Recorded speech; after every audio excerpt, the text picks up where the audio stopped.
When we step into the Garden of Eden, something very important is easy to miss.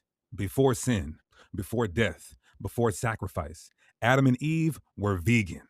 Look closely at what the Most High actually gave man for food.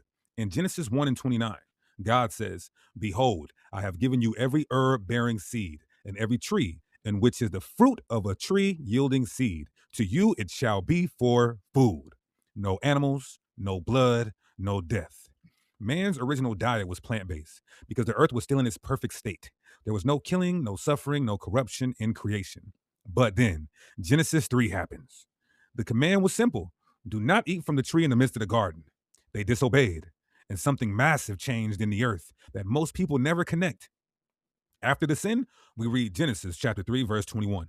Unto Adam also and to his wife did the Lord God make coats of skins and clothe them. Where did the skins come from? An animal had to die. For the first time in human history, blood was shed because of sin. This is the very first sacrifice.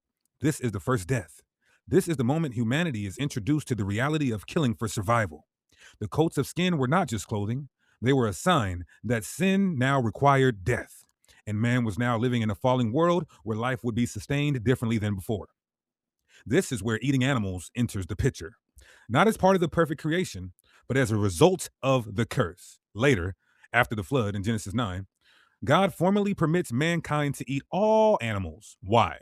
Because the earth is no longer the garden. Man is now living in a corrupted post fall world. Then the law of Moses came, which we are under today. It says we can eat lawful meats like chicken, beef, lamb, or turkey. That's not a sin. But pork and bottom feeder shellfish, that would be a sin. Even though lawful meats are permitted, it was never the original design. In Eden, man lived without taking life. After sin, man survives in a world where death is now part of existence. The coats of skin reminds us of two things. Sin brings death, and the world we live in now is not the world God originally created for us. Eden was plant-based peace. The fallen world is sustained by sacrifice, and the contrast tells the whole story.